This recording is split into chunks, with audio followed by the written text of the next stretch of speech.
Assalamualaikum warahmatullahi wabarakatuh.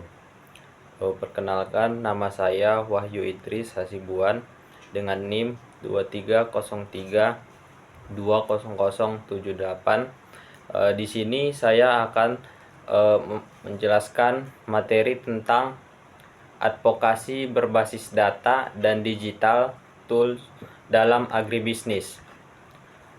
Sebelum saya memulainya, saya akan memberikan sebuah pertanyaan sederhana. Misalnya, kita menyampaikan sebuah keluhan atau tuntutan, namun tidak digubris karena dianggap hanya opini pribadi tanpa bukti yang kuat. Nah, disinilah pentingnya data. Data itu adalah tulang punggung dari apa yang disebut sebagai advokasi berbasis bukti, atau dalam istilah asingnya evidence-based advocacy, yang artinya setiap perjuangan atau tuntutan yang kita sampaikan, baik itu kepada pemerintah, kepada perusahaan, maupun kepada masyarakat luas, akan jauh lebih didengar dan dihormati apabila didukung oleh angka dan fakta yang jelas, bukan sekedar cerita atau perasaan semata.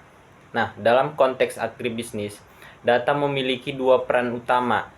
Yang pertama, memberikan legitimasi pada klaim kita. Ketika kita mengatakan bahwa harga gabah di tingkat petani terlalu rendah, misalnya pernyataan itu akan jauh lebih kuat jika kita bisa menunjukkan angka pastinya dibandingkan dengan harga di pasaran. Yang kedua, membantu kita mengidentifikasi akar masalah dan mencari solusi yang tepat. Data tidak hanya menjadi alat untuk berteriak, tetapi juga menjadi alat untuk berpikir jernih tentang apa yang sebenarnya terjadi di lapangan. Ingatlah, tanpa data, advokasi hanya akan menjadi keluhan. Dengan data, advokasi kita akan menjadi argumen yang sulit dibantah. Nah, perlu kita pahami juga, advokasi berbasis data ini bukan berarti kita harus menjadi ahli statistik atau memiliki gelar akademik tinggi terlebih dahulu. Justru sebaliknya, semangat dari pendekatan ini adalah bahwa siapapun, baik petani, penyuluh lapangan, mahasiswa, maupun pegiat organisasi masyarakat, bisa memulai mengumpulkan data sederhana dari lingkungan sekitarnya, lalu mengolahnya menjadi sebuah narasi advokasi yang kuat dan meyakinkan. Sebagai contoh sederhana, seorang petani cukup mencatat harga jual hasil panennya setiap minggu di buku catatan kecil atau bahkan di ponselnya. Setelah beberapa bulan, catatan sederhana itu bisa menjadi data historis yang berharga yang bisa digunakan untuk menunjukkan pola naik turunnya harga, dan menjadi bukti nyata ketika suatu saat perlu disampaikan kepada dinas pertanian setempat atau kepada wakil rakyat di daerahnya. Ada satu lagi yang perlu kita garis bawahi. Advokasi berbasis data juga membuat kita sebagai penyampai pesan terlihat lebih kredibel dan profesional di mata pengambilan kebijakan. Ketika kita datang membawa data yang lengkap dan valid, pemerintah, perusahaan, maupun media tidak bisa lagi memandang sebelah mata apa yang kita sampaikan. Data mengubah posisi kita dari sekedar pihak yang mengeluh menjadi mitra diskusi yang setara dan layak didengarkan. Nah, selanjutnya kita akan masuk ke materi yang pertama, yaitu statistik harga. Nah, data pertama yang sangat penting dalam advokasi agribisnis adalah data statistik harga.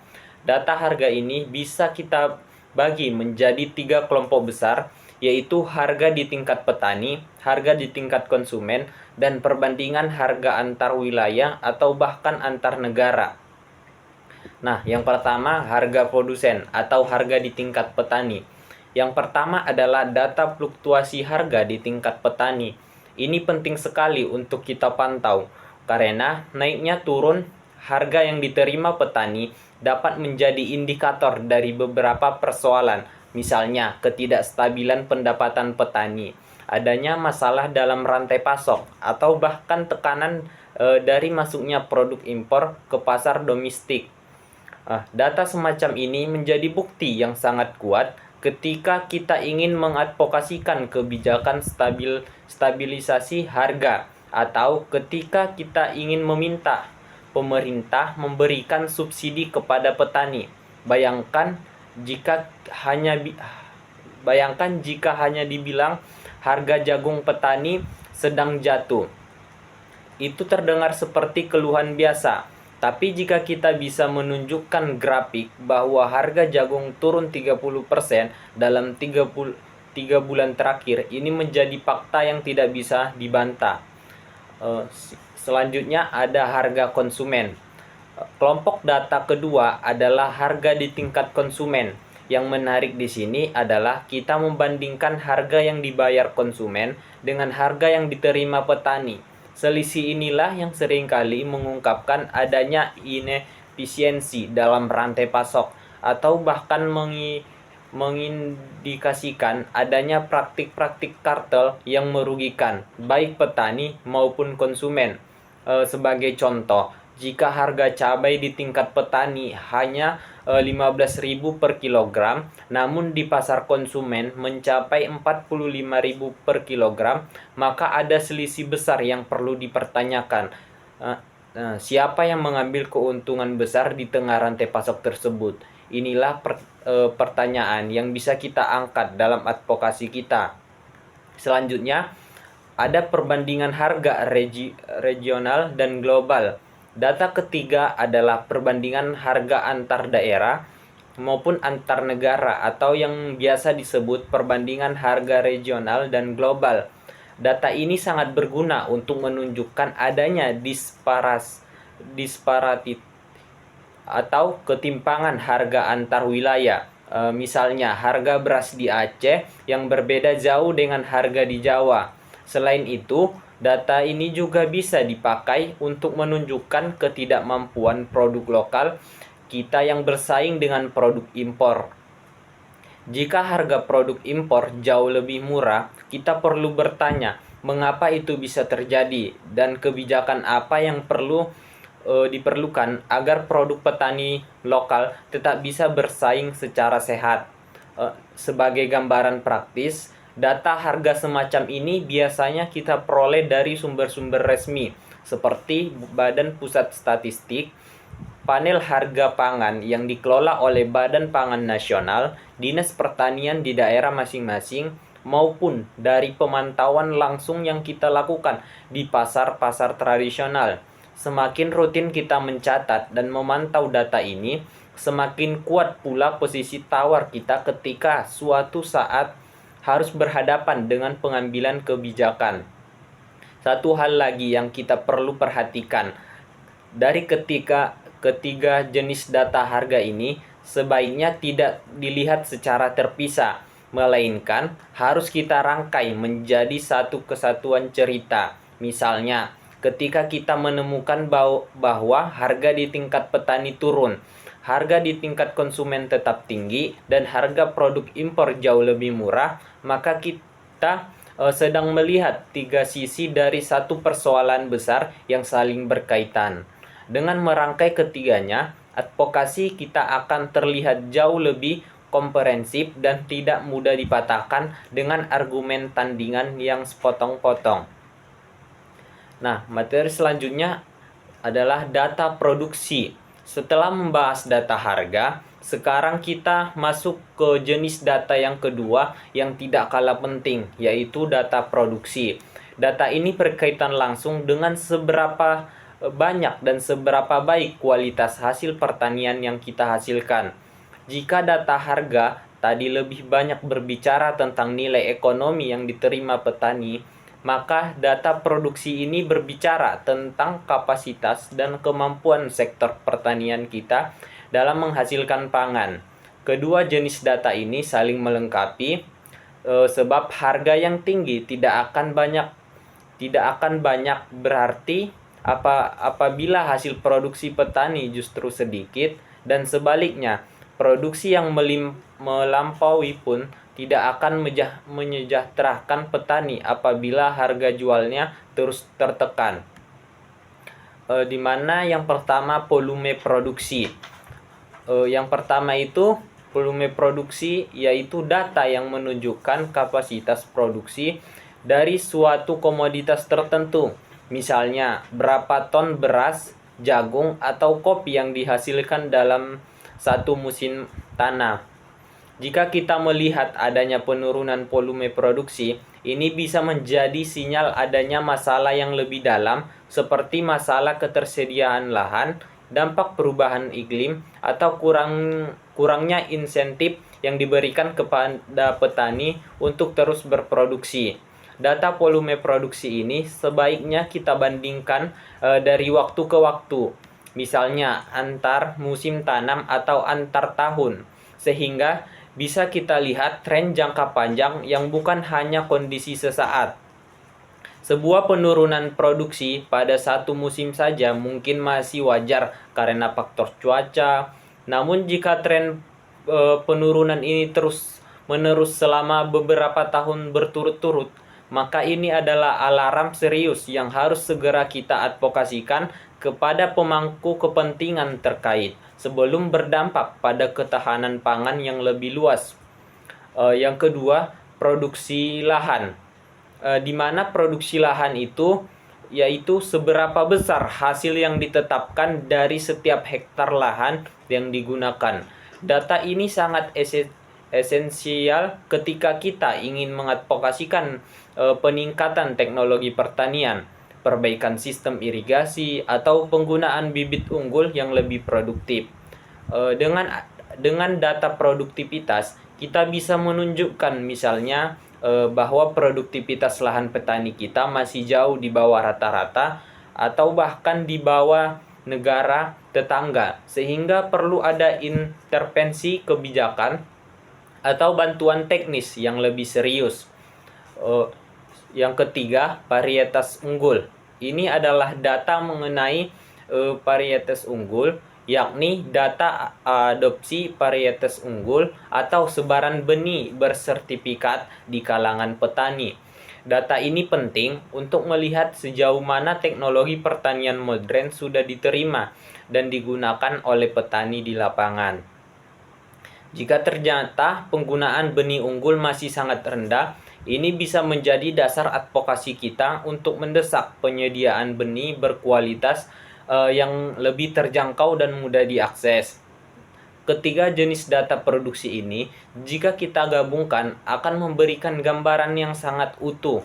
Kita tidak hanya tahu berapa banyak hasil panen yang didapat, tetapi juga tahu apakah hasil itu sudah optimal dibandingkan dengan potensi lahan yang ada, dan apakah petani kita sudah menggunakan teknologi terbaik yang tersedia. Gambaran utuh inilah yang membuat advokasi kita menjadi lebih terarah dan tepat sasaran, tidak asal menuntut tanpa dasar yang jelas. Pentingnya untuk kita ingat bahwa data produksi sebaiknya selalu dibaca berdampingan dengan data harga yang sudah kita bahas sebelumnya. Produksi yang tinggi namun tidak diimbangi dengan harga yang layak akan membuat petani enggan menanam kembali pada musim berikutnya. Sementara produksi yang rendah namun harga yang tinggi bisa jadi justru menguntungkan si gelintir pihak yang menguasai stok terbatas. Nah, selanjutnya kita masuk ke materi tentang data supply demand atau pasokan dan permintaan. Jenis data ketiga yang perlu kita kuasai adalah data mengenai pasokan dan permintaan, atau yang biasa kita sebut sebagai supply dan demand. Data ini membantu kita memahami keseimbangan antara beberapa banyak barang yang tersedia dan berapa banyak yang dibutuhkan oleh pasar.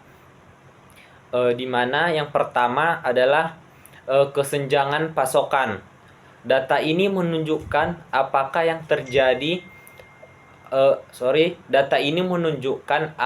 terjadi kekurangan pasokan domestik untuk suatu komoditas.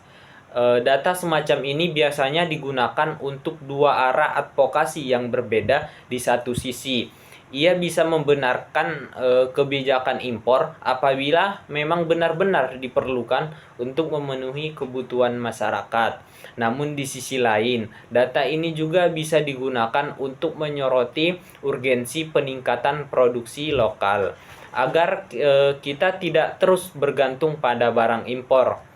Yang perlu kita waspadai bersama adalah data kesenjangan pasokan ini kadang disalahgunakan oleh pihak-pihak tertentu untuk membenarkan kebijakan impor secara berlebihan. Padahal sebenarnya persoalan bukan pada kekurangan pasokan, melainkan pada buruknya data kelola distribusi di dalam negeri. Oleh sebab itu, sebagai bagian dari advokasi kita, pentingnya untuk mengecek dan membandingkan data dari berbagai sumber resmi agar tidak mudah terjebak pada narasi yang keliru mengenai kondisi pasokan pangan nasional. Yang kedua adalah data surplus produksi, yaitu ketika hasil produksi kita justru melebihi kebutuhan pasar domestik.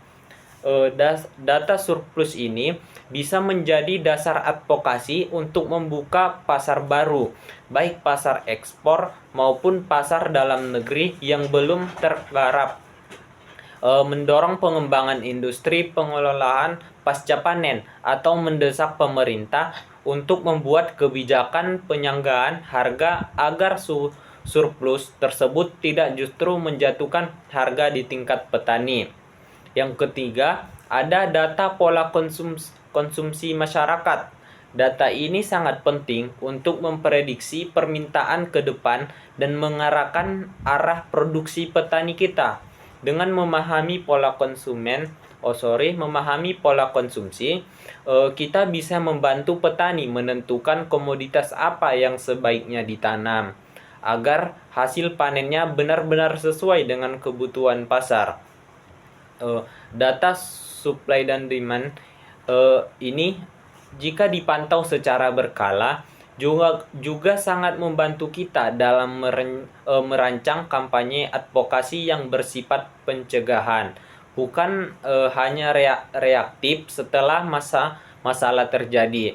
Misalnya, jika kita sudah melihat tanda-tanda kesenjangan pasokan sejak awal musim tanam, kita bisa lebih dahulu menyuarakan kebutuhan akan dukungan sarana produksi sebelum krisis pangan benar-benar terjadi dan baru ramai diperbincangkan di media. Selanjutnya ada materi tentang data pendukung lainnya.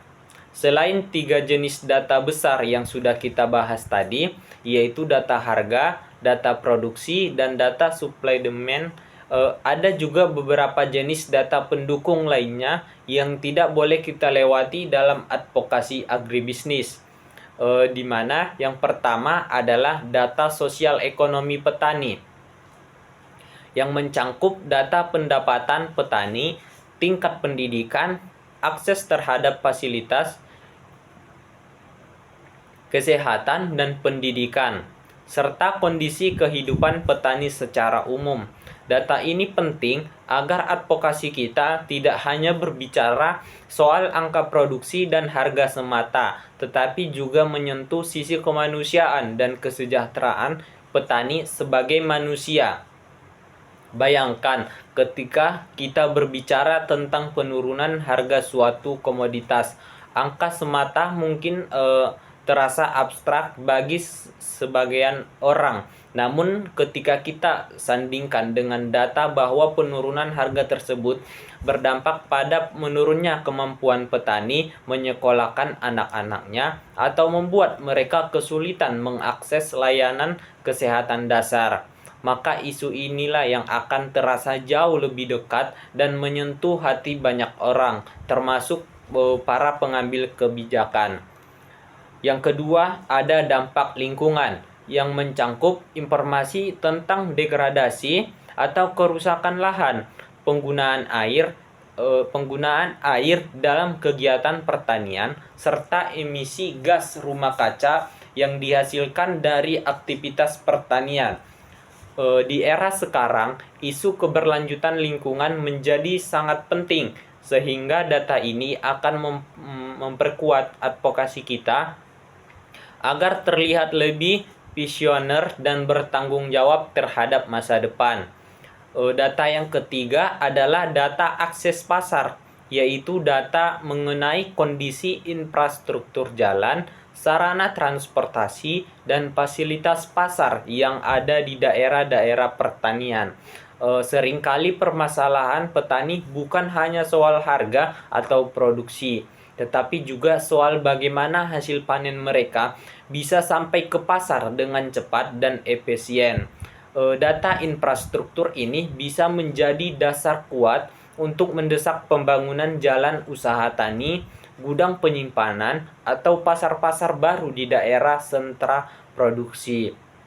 Nah, ketiga jenis data pendukung ini seringkali luput dari perhatian karena kita cenderung fokus pada angka harga dan produksi semata. Padahal tanpa memperhatikan kesejahteraan sosial petani, kelestarian lingkungan, dan kelancaran akses pasar, keberhasilan di sisi harga dan produksi pun akan pada akhirnya tidak akan bertahan lama. Oleh karena itu, sebuah advokasi yang matang dan berkelanjutan haruslah memandang persoalan agribisnis secara menyeluruh dengan menggabungkan seluruh jenis data yang telah kita bahas tadi. Selanjutnya ada materi tentang tools digital untuk advokasi. Nah, setelah kita memahami data apa saja yang perlu kita kumpulkan, sekarang pertanyaannya adalah bagaimana cara kita mengelola dan menyampaikan data tersebut agar pesan advokasi kita bisa diterima dengan baik oleh masyarakat luas maupun pengambil kebijakan. Disinilah peran penting dari berbagai alat digital modern. Berbagai alat digital saat ini sangat memungkinkan seorang advokat, baik itu petani, akademisi, aktivis, maupun pembuat kebijakan, untuk melakukan 3 hal utama, yaitu menganalisis data secara lebih mudah dan cepat, membuat konten yang menarik dan mudah dipahami oleh publik, serta menyebarkan pesan advokasi secara efisiensi ke berbagai platform media sosial dan media lainnya. Nah, mari kita bahas beberapa contoh tools digital yang bisa langsung kita manfaatkan, mulai dari alat untuk menganalisis tren, alat untuk membuat konten visual, sampai platform untuk menggalang dukungan publik. Nah, kabar baiknya hampir semua alat yang kita bahas ini bisa diakses secara gratis atau setidaknya memiliki versi gratis yang sudah sangat memadai untuk kebutuhan advokasi kita. Nah, artinya keterbatasan anggaran bukan lagi alasan untuk tidak melakukan advokasi yang profesional dan berbasis data. Yang kita perlukan hanyalah kemauan untuk belajar dan konsisten menggunakannya. Secara garis besar kita bisa membagikan alat-alat digital ini ke dalam 3 kelompok fungsi. Yang pertama, kelompok alat untuk mendengarkan dan membaca isu seperti Google Trends dan X Analytics yang membantu kita memahami apa yang sedang menjadi perhatian publik. Yang kedua, kelompok alat untuk memproduksi konten seperti Canva dan juga CapCut yang mengubah data mentah menjadi visual dan video menarik. Yang ketiga, kelompok alat untuk menggalang aksi nyata dari publik seperti platform petisi online yang mengubah simpati menjadi dukungan yang terukur dan bisa dihitung jumlahnya. Ketiga kelompok alat ini sebaiknya kita gunakan secara berurutan dan berkesinambungan dalam satu rangkai kampanye advokasi. Mulailah dengan mendengar isu yang sedang berkembang di masyarakat, lalu susunlah konten yang tepat untuk menjawab atau menyoroti isu tersebut. Dan pada akhirnya, arahkan simpati publik yang sudah terbangun menjadi sebuah aksi nyata seperti tanda tangan petisi atau bahkan dukungan langsung terhadap kebijakan yang sedang kita perjuangkan. Rangkaian yang runtut seperti inilah yang akan membuat advokasi kita jauh lebih terstruktur. Tidak sekedar ramai sesaat lalu hilang begitu saja ditelan arus informasi berikutnya. Selanjutnya kita akan membahas tentang Google Trends dan X atau Twitter Analytics untuk isu viral agribisnis. Alat pertama yang akan kita bahas di mana ada Google Trends dan juga Twitter. Yang kedua, alat ini sangat berguna untuk membaca arah dan kekuatannya sebuah isu di ruang publik, khususnya isu-isu terkait agribisnis. Di mana kita akan membahas yang pertama yaitu Google Trends. Google Trends ini adalah alat yang memungkinkan kita mengidentifikasi tren pencarian masyarakat terkait isu agribisnis tertentu. Dengan alat ini, kita bisa memahami seberapa besar minat publik terhadap topik-topik tertentu. Misalnya, ketika masyarakat ramai mencari kata kunci seperti harga cabai naik, pertanian organik, atau food aesthetic kritik. Manfaatnya, Google Trends ini bisa membantu kita menentukan waktu yang paling tepat untuk meluncurkan sebuah kampanye advokasi. Jika kita melihat lonjakan pencarian terhadap suatu isu, itu artinya masyarakat sedang memberikan perhatian besar dan ini adalah momentum yang tepat untuk menyuarakan advokasi kita agar mendapatkan sorotan maksimal. Yang kedua, Twitter. Alat kedua ini yaitu fitur atau analitik dari platform X atau yang dulu dikenal sebagai Twitter. Alat ini memberikan kita wawasan mendalam tentang kinerja unggahan atau tweet dari seseorang. Misalnya jumlah impresi atau seberapa banyak orang yang melihat unggahan kita. Tingkat engagement atau interaksi, jumlah retweet, popularitas suatu hashtag, hingga data demokratif dari audiens kita. Dengan data ini, kita bisa melacak seberapa efektif kampanye advokasi yang kita lakukan di media sosial. Dan yang tidak kalah penting, kita juga bisa mengidentifikasi siapa saja influencer atau tokoh-tokoh berpengaruh yang relevan untuk kita ajak berkolaborasi dalam menyuarakan isu agribisnis kita. Sebagai gambaran penerapannya, misalkan kita sedang mengangkat isu mengenai anjloknya harga gabah di suatu daerah. Langkah pertama yang bisa kita lakukan adalah membuka Google Trends dan memasukkan kata kunci terkait, misalnya harga gabah anjlok, untuk melihat apakah masyarakat di daerah tersebut atau bahkan secara nasional sedang aktif mencari informasi tentang isu ini. Jika grafiknya menunjukkan tren yang unik, itu artinya publik sedang memberi perhatian dan ini adalah saatnya yang tepat untuk kita masuk dengan konten advokasi kita. Selanjutnya, setelah kita mengunggah konten di platform X, kita bisa memantau melalui X Analytics apakah unggahan kita mendapat respon yang baik. Jika engagement yang rendah, kita bisa mengevaluasi dan memperbaiki strategi konten. Misalnya dengan mengubah format tulisan menjadi lebih ringkas, menambahkan data visual, atau menyesuaikan waktu unggah dengan jam-jam saat audiens kita paling aktif. Nah, selanjutnya kita akan membahas Canva dan CapCut untuk konten kampanye. Setelah kita memahami tren dan efektivitas isu melalui Google Trends dan X, langkah selanjutnya adalah membuat konten kampanye yang menarik.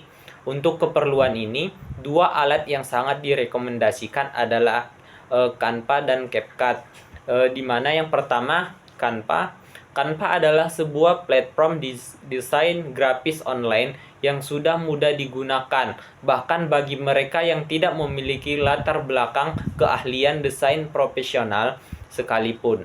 Dengan Canva, kita bisa membuat berbagai jenis materi visual seperti infografis, poster, pamflet, banner untuk media sosial, hingga bahkan presentasi yang menarik secara visual. Yang paling penting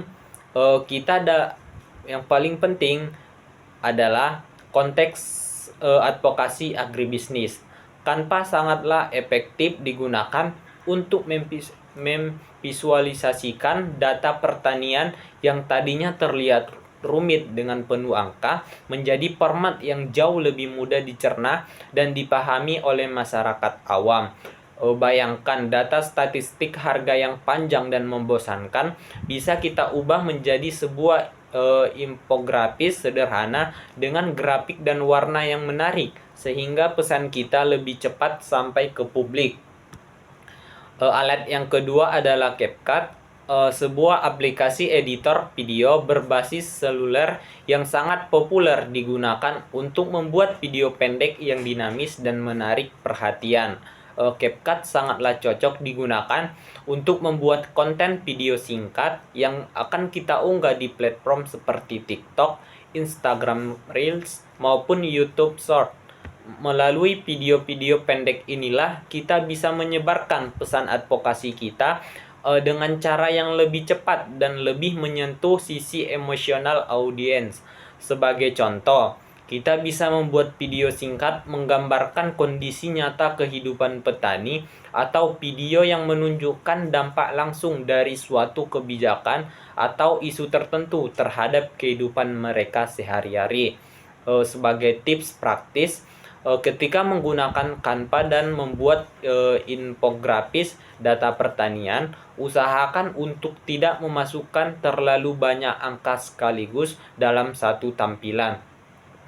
Pilihlah satu atau dua angka kunci yang paling penting, lalu tonjolkan dengan ukuran huruf yang besar dengan warna yang kontras, agar mata audiens langsung tertuju pada pesan utama yang ingin kita sampaikan. Sementara itu, ketika membuat video di CapCut, usahakan durasi video tidak lebih dari 1 menit karena audiens di media sosial cenderung melihat rentang perhatian yang pendek, sehingga pesan advokasi harus disampaikan secara padat, jelas, dan langsung menyentuh inti persoalan sejak detik-detik pertama.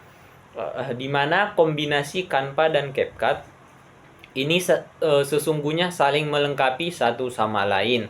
Kita bisa memulai dengan membuat infografis di Canva untuk menjelaskan duduk perkara suatu isu secara ringkas dan visual, lalu mengembangkan menjadi konten video di CapCut dengan menambahkan narasi suara, musik latar yang menyentuh, serta potongan gambar atau rekaman kondisi lapangan. Dengan cara ini, satu isu advokasi bisa kita sampaikan dalam berbagai format sehingga menjangkau lebih banyak audiens dengan preferensi konsumsi konten yang berbeda-beda. Ada yang lebih suka membaca infografis, ada pula yang lebih suka menonton video singkat. Selanjutnya ada materi tentang petisi online, Change.org, e-Page, dan lainnya. Alat digital terakhir yang akan kita bahas adalah platform petisi online seperti Change.org, e-Page, dan platform sejenis lainnya. Platform ini memiliki fungsi utama untuk memfasilitasi pengumpulan tanda tangan atau dukungan secara massal dan dilakukan secara daring atau online guna mendukung suatu tuntutan tertentu untuk mendorong terjadinya perubahan kebijakan, di mana kelebihan dari platform petisi online ini adalah kemudahan bagi setiap individu untuk ikut berpartisipasi tanpa harus hadir secara fisik di suatu tempat. Cukup dengan mengakses internet, siapa saja bisa memberikan dukungan dengan secara kolektif, menunjukkan besarnya dukungan masyarakat terhadap isu agribisnis tertentu. Sebagai contoh, kita bisa menggunakan platform ini untuk menggalang dukungan dalam menuntut perlindungan lahan pertanian milik petani dari alih fungsi lahan, atau untuk mendesak pemerintah agar meninjau ulang kebijakan impor komoditas tertentu yang dirasakan merugikan petani lokal. Efektivitas dari platform petisi online ini terletak pada kemampuannya untuk memobilisasi dukungan, baik dalam skala nasional maupun global, dengan cepat dan dalam waktu yang relatif singkat. Namun perlu diingat, sebuah petisi online akan jauh lebih kuat apabila didukung oleh data-data yang sudah kita bahas sebelumnya. Petisi yang hanya berisi ajakan emosional tanpa dasar data yang jelas cenderung mudah dilupakan orang. Sebaliknya, petisi yang disertai dengan harga, data produksi, atau data dampak lingkungan yang konkret akan lebih meyakinkan orang untuk ikut menandatangani dan lebih sulit diabaikan oleh pihak yang dituju, baik itu pemerintah maupun korporasi. Selain itu, jumlah tanda tangan yang berhasil dikumpulkan dari sebuah petisi juga bisa menjadi data tersendiri bagi kita. Semakin banyak dukungan yang terkumpul, semakin kuat pula bukti bahwa isu yang kita angkat memang benar-benar menjadi keresahan bersama, bukan sekedar pendapat segelintir orang saja. Nah, sebelum kita menutup pembahasan pada hari ini, di sini saya akan menjelaskan satu studi kasus tentang video viral petani jagung Mamuju, di mana kasus ini bermula dari sebuah video unggahan di akun Instagram pribadi pada pertengahan Mei 2024. Dalam video tersebut tampak seorang perempuan parubaya yang merupakan petani jagung menangis dan berteriak histeris sambil berdiri di atas hamparan jagung yang sedang dijemur di Kabupaten Mamuju, Sulawesi Barat. Nah, kenapa harga jagung ini murah sekali? Kenapa? Teriak perempuan itu sambil menangis. Nah, video yang menampilkan kesedihan mendalam seorang petani ini dengan sangat cepat menyebar luas di berbagai platform media sosial. Tidak hanya di Instagram, tetapi juga dibagikan ulang ke Facebook dan platform lainnya. Banyak warganet yang merasa iba dan geram karena video tersebut memberikan kesan bahwa harga jagung anjlok begitu parah, sehingga membuat petani mengalami tekanan batin yang begitu besar. Dalam waktu singkat, video ini akan menjadi bahan pemberitaan di berbagai media nasional. Tekanan publik yang terbentuk dari viralnya video ini akhirnya sampai ke telinga pemerintah pusat, khususnya Badan Pangan Nasional atau Bappenas, dan juga perusahaan umum Badan Urusan Logistik atau Bulog, yang memiliki tanggung jawab dalam menjaga stabilitas harga pangan, termasuk jagung di seluruh Indonesia. Nah, menariknya, peristiwa ini terjadi tidak lama setelah sejumlah pemberitaan mengenai anomali cuaca yang sempat memicu kenaikan harga jagung pada awal tahun yang sama. Kondisi harga komoditas pangan yang naik turun akibat cuaca, musim panen raya, maupun faktor distribusi memang menjadi tantangan tersendiri yang berulang kali dihadapi petani jagung di berbagai daerah di Indonesia, sehingga tidak mengherankan apabila isu semacam ini sangat mudah menyentuh simpati publik ketika muncul di permukaan. Nah, respon pemerintah itu seperti apa? Nah, yang menarik dari kasus ini dan menjadi inti pembelajaran penting bagi kita adalah bagaimana pemerintah tidak langsung percaya begitu saja pada klaim yang beredar di video viral tersebut, melainkan segera melakukan verifikasi langsung ke lapangan menggunakan data resmi yang mereka miliki. Direktur Bisnis Bulog Pebi Novita mengungkapkan bahwa pihak segera mengirim tim untuk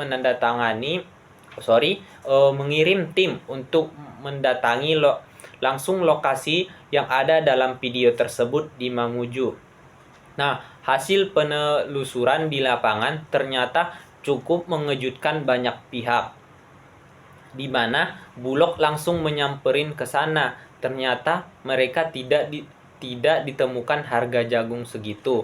Bahkan Bulog di sana bilang bukan ada hamparan, tetapi cuma ada 20 kilo, kata Pebi Novita.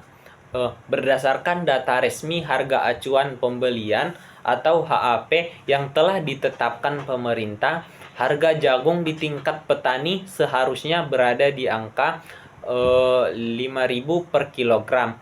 Nah, setelah dicek langsung ke lokasi, tim Bulog tidak menemukan adanya transaksi jagung dengan harga di bawah angka acuan tersebut di daerah itu. Bahkan jumlah jagung yang ditemukan di lokasi bukanlah hamparan luas seperti kesan yang ditimbulkan dalam video, melainkan hanya sekitar 20 kg saja.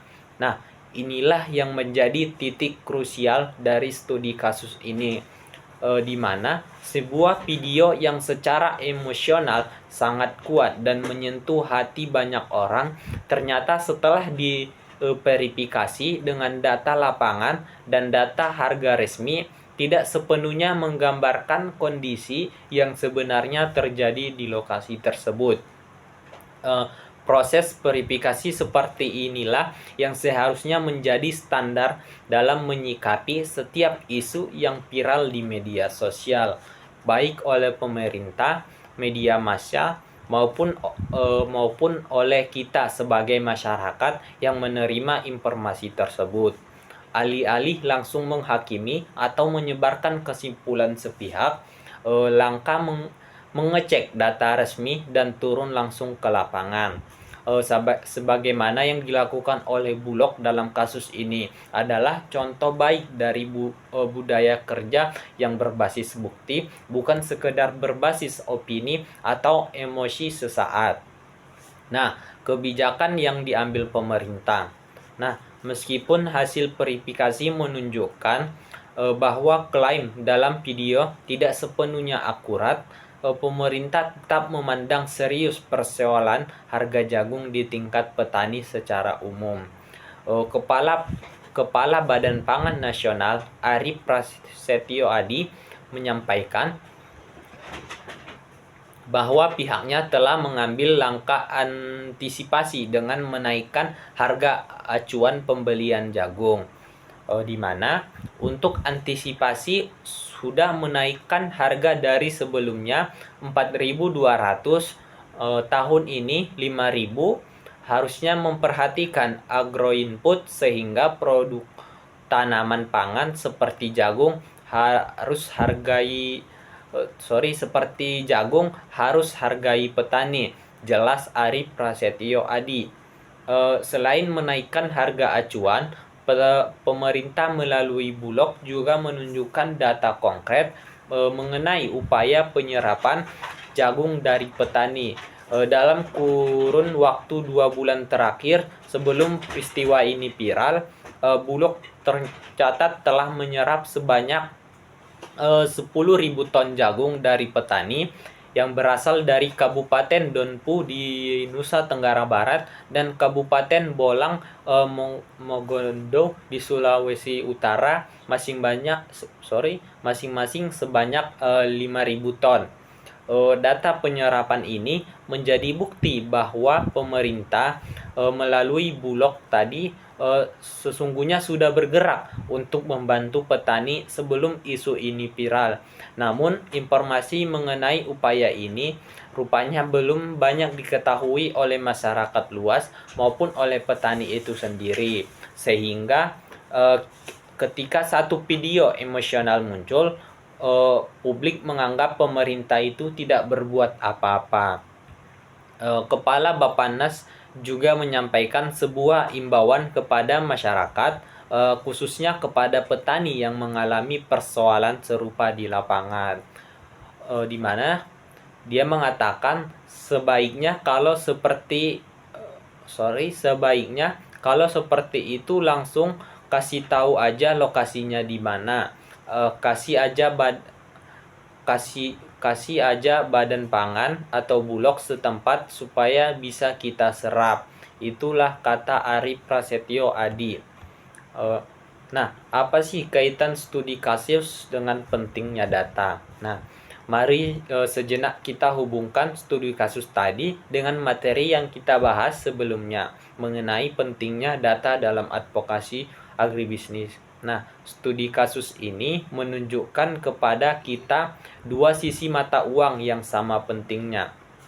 Nah, yang pertama bisa kita pelajari adalah data statistik harga. Dalam hal ini, harga acuan pembelian atau HAP berfungsi sebagai alat ukur objektif yang bisa digunakan untuk memverifikasi sebuah klaim yang beredar di masyarakat. Tanpa adanya angka HAP yang jelas sebagai pembanding, pemerintah maupun masyarakat akan kesulitan menilai apakah suatu keluhan itu benar-benar mencerminkan kondisi umum atau hanya kejadian khusus di satu titik saja. Nah, dalam kasus ini, data HAP sebesar 5.000 per kilogram menjadi patokan yang memungkinkan Bulog menyatakan dengan yakin bahwa tidak ditemukan transaksi jagung di bawah harga tersebut di lokasi video itu diambil. Inilah wujud nyata dari apa yang kita sebut sebagai data memberi legitimasi pada klaim, sebagaimana yang telah kita bahas di awal materi tadi. Nah, yang kedua, data produksi sebagai konteks tambahan. Nah, yang kedua ini menarik karena temuan bahwa jagung yang ada di lokasi hanya berjumlah 20 kg, bukan hamparan luas. Nah, ini menunjukkan pentingnya data produksi sebagai konteks pelengkap.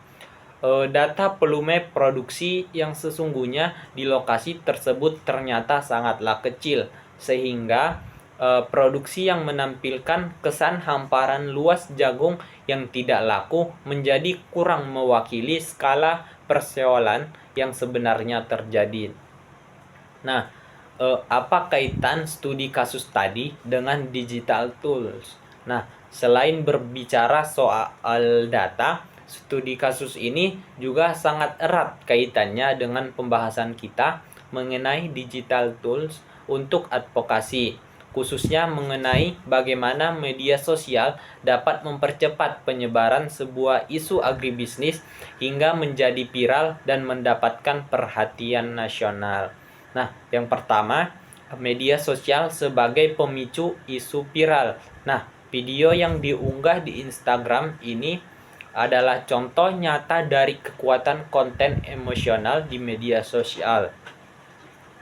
Sebagaimana yang kita bahas sebelumnya mengenai Google Trends dan Twitter, di mana sebuah isu yang menyentuh emosional masyarakat seperti tangisan seorang petani tadi memiliki potensi sangat besar untuk menyebar dengan cepat. bahkan tanpa perlu strategi promosi khusus. Dalam hitungan hari, isu ini sudah sampai ke telinga pejabat setingkat kepala pangan nasional. Nah, fenomena ini membuktikan kepada kita bahwa di era digital seperti sekarang ini, siapapun, baik termasuk petani di daerah yang mungkin jauh dari pusat pemerintah, memiliki kesempatan untuk menyuarakan keresahannya dan didengar oleh pengambil kebijakan tertinggi, hanya bermodalkan sebuah rekaman video dan koneksi internet. Nah, yang kedua, resiko konten viral tanpa data dukungan. Namun, studi kasus ini juga memberikan catatan kritis yang sangat penting bagi kita, di mana kekuatan digital tools dalam menyebarkan pesan ternyata bisa menjadi pedang bermata dua. Jika sebuah konten viral tidak dibarengi dengan data pendukung yang akurat, maka informasi yang salah atau tidak sepenuhnya benar juga bisa ikut menyebar dengan kecepatan yang sama, bahkan berpotensi menimbulkan kepanikan atau kesalahpahaman publik terhadap kondisi harga pangan secara nasional. Bayangkan apabila video tersebut ditafsir mentah-mentah oleh masyarakat luas sebagai gambaran umum kondisi seluruh petani jagung di Indonesia. Padahal kenyataan di lokasi tersebut hanya ditemukan 20 kg jagung. Maka persepsi publik tersebut atas kebijakan pangan pemerintah bisa menjadi keliru dan pada akhirnya dapat merugikan citra petani jagung lainnya yang justru sedang menerima harga yang wajar sesuai HAP. Nah, mungkin pembelajaran utama dari studi kasus tadi. Nah, setelah kita menelusuri kronologi, respon pemerintah, hingga kaitan dengan data dan digital tools, ada beberapa pembelajaran penting yang bisa kita ambil bersama dari studi kasus video viral petani jagung di Mamuju. Di mana yang pertama, advokasi yang baik yaitu menggabungkan emosi dan juga data. Pembelajaran pertama ini adalah konten yang menyentuh emosi memang efektif untuk menarik perhatian publik dengan cepat. Namun, agar advokasi tersebut berkelanjutan dan tidak mudah dipatahkan, ia harus dilengkapi dengan data yang akurat dan bisa dipertanggungjawabkan. Sebuah video emosional tanpa data pendukung beresiko dianggap berlebihan atau bahkan dituduh sebagai settingan, sebagaimana yang sempat menjadi perdebatan publik pada kasus yang kita bahas tadi. Yang kedua, pentingnya kanal pelapor resmi bagi petani. Pembelajaran kedua ini, sebagaimana disampaikan oleh Kepala Bappenas, adalah pentingnya petani dan masyarakat mengetahui dan memanfaatkan kanal pelaporan resmi kepada Bulog atau Badan Pangan setempat sebelum atau bersamaan dengan mengunggah keluhan di media sosial.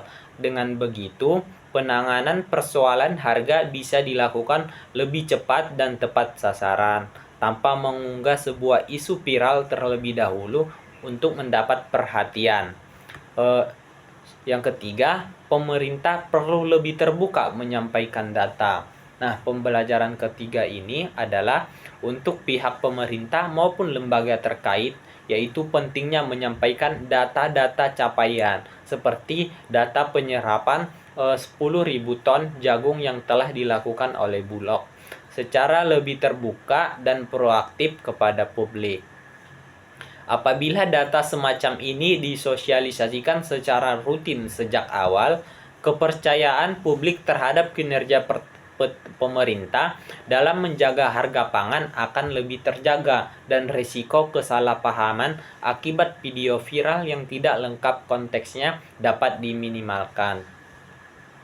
Nah, yang keempat, verifikasi lapangan tetap menjadi kunci. Nah, pembelajaran yang terakhir dan mungkin paling penting bagi kita semua yang bergerak dalam advokasi berbasis data adalah bahwa secanggih apapun digital tools yang kita gunakan, verifikasi data langsung ke lapangan tetaplah menjadi kunci utama untuk memastikan bahwa advokasi yang kita bangun benar-benar berpijak pada kondisi nyata, bukan sekedar persepsi yang terbentuk dari sepotong video yang viral.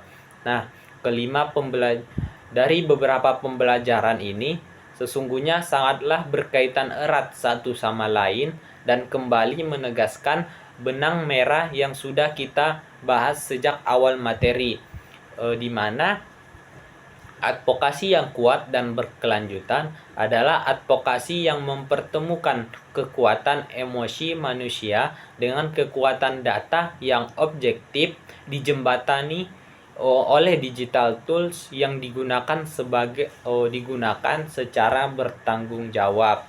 Nah, mungkin ada rekomendasi praktis bagi advokasi agribisnis. Nah, berdasarkan studi kasus tadi, mungkin ada beberapa rekomendasi praktis yang bisa kita terapkan ketika kelak kita sendiri hendak melakukan advokasi terkait isu-isu agribisnis, baik kita sebagai petani, penyuluh, akademisi maupun penggiat organisasi masyarakat. Nah, yang pertama, sebelum menyebarkan sebuah keluhan atau isu ke media sosial, usahakan untuk terlebih dahulu mengumpulkan data pendukung yang jelas. Misalnya, data harga di beberapa titik, bukan hanya satu lokasi, agar gambaran yang disampaikan lebih representatif. Yang kedua, memanfaatkan kanal resmi yang tersedia, seperti Bulog, Dinas Pertanian, atau Badan Pangan Nasional sebagai langkah awal penyampaian keluhan sehingga penanganan bisa lebih cepat dan terukur. Yang ketiga, gunakan digital tools seperti media sosial sebagai pelengkap, bukan satu-satunya jalur advokasi, dan selalu serta konteks data yang memadai agar pesan yang disampaikan utuh dan tidak menimbulkan kesalahpahaman. Nah, yang terakhir, bagi pemerintah dan lembaga terkait, pentingnya untuk membangun kebiasaan menyampaikan data kinerja secara rutin dan mudah diakses oleh publik, sehingga masyarakat memiliki rujukan yang jelas sebelum sebuah isu berkembang menjadi viral tanpa konteks yang lengkap. Nah, dengan menerapkan rekomendasi ini, kita berharap advokasi berbasis data dan digital tools dalam sektor agribisnis ke depannya bisa menjadi lebih matang, lebih akurat, dan pada akhirnya benar-benar membawa manfaat yang nyata bagi kesejahteraan petani tanpa mengorbankan akurasi informasi yang beredar di tengah masyarakat. Studi kasus petani jagung di Mamuju ini semoga bisa juga menjadi pengingat bagi kita semua bahwa di balik satu video pendek yang viral selalu ada konteks yang lebih luas dan lebih kompleks yang hanya bisa kita paham secara utuh apabila kita mau melengkapi apa yang kita lihat di layar dan data-data yang akurat dan dipertanggungjawabkan. Sebelum masuk ke penutupan, ada baiknya kita menyadari bahwa peristiwa viral di petani jagung yang ada di Mamuju ini bukanlah kejadian yang berdiri sendiri. Dalam beberapa tahun terakhir tercatat cukup sering video-video serupa yang menampilkan petani mengeluhkan anjloknya harga komoditas pertanian menjadi viral di media tercatat cukup sering video-video serupa yang menampilkan petani mengeluhkan anjloknya harga komoditas pertanian menjadi viral di media sosial Indonesia. Mulai dari keluhan harga singkong yang terjun bebas di Lampung hingga tangisan petani terhadap harga cabai maupun bawang di berbagai daerah. Pola yang berulang ini menunjukkan kepada kita bahwa persoalan fluktuasi harga komoditas pertanian memang merupakan tantangan struktural yang nyata dan terus-menerus dihadapi oleh petani di Indonesia. Bukan sekedar kejadian kebetulan yang muncul 1-2 kali saja. Nah, fluktuasi harga jagung sendiri banyak dipengaruhi oleh faktor musim raya panen yang serentak di berbagai daerah, kondisi cuaca yang tidak menentu, biaya sarana produksi seperti pupuk yang terus meningkat, hingga keterbatasan infrastruktur penyimpanan atau pergudangan di tingkat daerah, yang membuat petani seringkali terpaksa menjual hasil panennya dengan cepat walaupun harga sedang tidak menguntungkan karena keterbatasan tempat penyimpanan. Nah, melihat pola berulang semacam ini, sesungguhnya inilah momentum yang tepat bagi kita untuk mendorong advokasi yang lebih terstruktur dan berkelanjutan, bukan hanya bereaksi setiap kali ada video viral yang baru muncul. Misalnya, data-data mengenai pola musim panen raya di berbagai sentra produksi jagung seperti Dompu di Nusa Tenggara Barat, Bolang Mogodong di Sulawesi Utara, hingga Mamuju di Sulawesi Barat, bisa mulai dipetakan secara berkala. Dengan begitu, kebijakan penyerapan oleh Bulog dan penetapan harga acuan pembelian dapat dilakukan secara lebih terjadwal dan antisipatif, tidak hanya menunggu munculnya tekanan publik dari sebuah video viral terlebih dahulu. Nah, disinilah kita bisa melihat bagaimana seluruh materi yang kita bahas tadi, mulai dari data statistik harga, data produksi, dan data supply demand, hingga pemanfaatan digital tools seperti Google Trends untuk memantau isu, dan Canva dan CapCut untuk menyampaikan data secara menarik. Nah, sesungguhnya bisa dirangkai menjadi satu sistem advokasi yang jauh lebih proaktif. Alih-alih menunggu tangisan petani viral terlebih dahulu, para pemangku kepentingan, baik itu penyuluhan pertanian, akademisi, organisasi petani, maupun media, bisa secara rutin mempublikasikan data kondisi harga dan produksi di berbagai daerah, sehingga persoalan dapat terdeteksi dan diantisipasi lebih dini sebelum berkembang menjadi krisis yang menyentuh emosional dan viral secara nasional. Mungkin cukup sekian dari hasil pemaparan materi saya. Saya tutup. Assalamualaikum warahmatullahi wabarakatuh.